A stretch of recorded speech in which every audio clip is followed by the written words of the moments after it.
Okay, everyone, I'm going to be taking a short detour from my video series, Alt-Right Cultural Marxist, to address some questions from an alt-writer.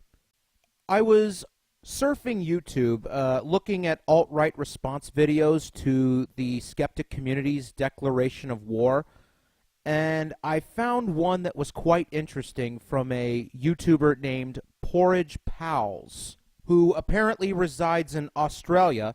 Now, in complete honesty, I have not seen any material of Porridge Pals other than the video in question. So the only thing I'm going to be doing is answering the questions that Porridge Pals has laid out for the skeptic community to answer. Alright, so let's get this thing started.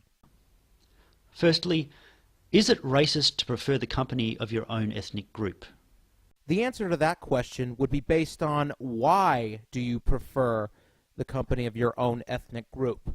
And if the answer to that question is based on a detrimental feeling towards someone's skin color, then yes, that does technically fall under the banner of racism. And don't think I haven't noticed how broad this question is. To apply this question in a proper context, I've decided to create a scenario. Imagine you're a white male, you are in a cafeteria, you have now just gotten your lunch and you got it on your tray, and now you're looking to sit down to eat your lunch. You look to your left, you see a table full of white people. On your right, you see a table full of black people. And of course, you have no ill will towards black people, but you have to make a decision on where you're going to sit. Now, if you just go to the left and you sit down with white people and nothing else happens after that, except you eating your lunch, then no, you're not racist. But in the alt-right circles, they believe in a thing called the white ethnostate. So to apply that into this context, it would be the equivalent of you deciding to go to the left and sit with the white people, but then clear out the rest of the lunchroom. There is one last thing. I noticed in the question that he asked if it's racist to prefer the company of your own ethnic group. The reason why this is incorrect is because race is about skin color, while ethnicity is about region of origin, such as the French and the Irish. Two different ethnicities, same race. Okay, so next question. Secondly, can you prove that the racial or ethnic makeup of a nation has no bearing on its culture, identity, lifestyle, and standard of living? I can see that he most likely caught his previous error, judging by the wording of this question. The answer to this question is yes, I can. Let's start off with the Asians. I would point out to you the countries of Myanmar, also known as Burma. Whoever changed the name of Burma to Myanmar needs to deep-throat a loaded shotgun. And the country known as Vietnam. And I would compare those countries to the countries of Japan and Singapore. Now, I should have mentioned this earlier, but I'm not really going to go into the nitty-gritty of the differences of these countries, but I shouldn't really have to when comparing Singapore and Japan to Myanmar and Vietnam. But in a nutshell, Japan and Singapore are definite first world utopias, while Myanmar and Vietnam are the equivalent of a shithole. But then compare all those countries to the countries of Indonesia and Brunei, which both of them have a majority Islamic population, even though their racial makeup is Asian. I mean, fuck, from what I just heard, Brunei actually declared Sharia law in 2014. When it comes to white culture, everyone assumes that it means Europe and America. But did you know that there is actually a majority white Islamic country? Well, to be technical, it's a province of another country, but they do treat it as an independent country. And that is 3, 2, 1, Chechnya, which is in the southern province of Russia. Chechnya is about 95% Chechen, which happens to be Caucasian. Fun fact, there is an area in Chechnya known as the Caucasus region.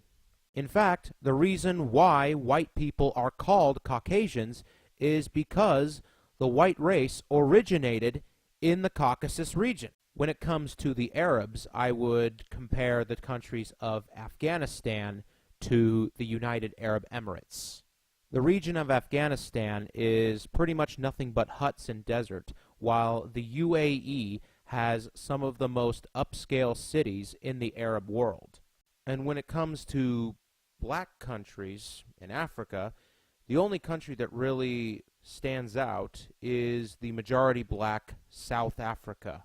But when you also look at countries in Africa like Equatorial Guinea, Democratic Republic of the Congo, and the Central African Republic, which are overwhelmingly majority Christian countries, and compare it with countries like Somalia, Sudan, and Morocco, who are majority Islam, you will notice that even though they have two different sources of cultural influence in religion, they still have a similar standard of living. Now, I'm sorry I could not get into further detail about this, but I kind of want to keep this answer simple and just get through this. But as I have stated in my examples, there are different cultures of different countries with the same racial makeup, and they do have different standards of living.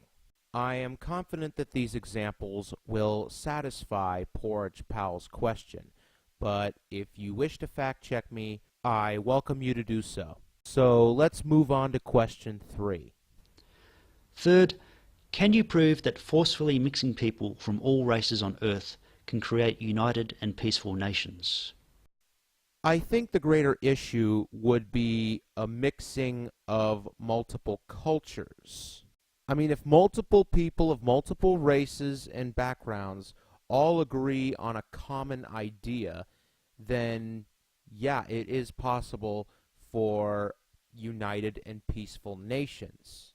However, what usually creates conflict between different races and ethnicities is their culture. If you have people who are culturally conditioned to worship Sharia law and place them in a society of a Western democracy, then there is going to be massive cultural strife. But I think that if you have a culture that sets strict boundaries and guidelines or laws that should guide the code of conduct for people who live in these countries, and if they choose to follow these rules, they can be welcomed into the country. If they choose not to follow the rules, then so long, motherfuckers. So even the concept of multiculturalism can work if there is one defining, dominant cultural norm that sets the precedent for all other cultures entering the country. So let's take a look at number 4. Fourth, do you believe that all racial groups are equal and compatible with all other racial groups? Yes. In a biological sense, anyone of any race can procreate with another person from any other race. I also think in the civic sense, yes, they are equal as defined by the law, or at least in America. You know, I think you're saying race when you mean culture, because of course races are compatible with one another, especially if they have the same cultural identity. Number 5.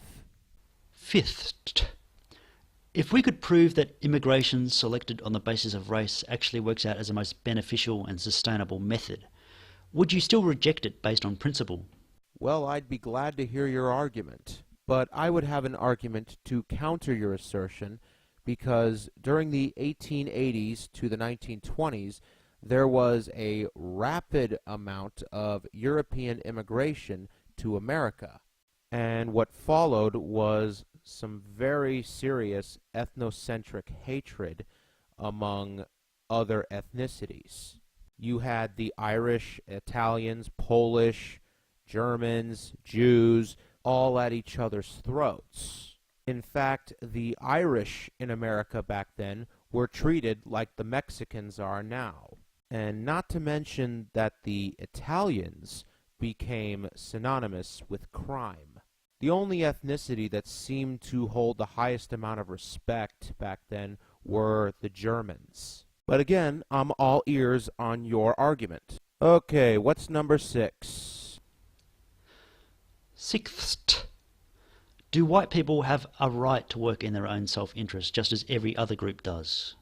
Yes, as long as it's not at the detriment of other races, like how Black Lives Matter continues to do anti-white propaganda, or how the alt-right want to create a white ethnostate, which would involve rooting out minorities from their homes that they have purchased or rented, and not to mention that the minorities that are born in America, if they are deported, they have no country of origin other than America.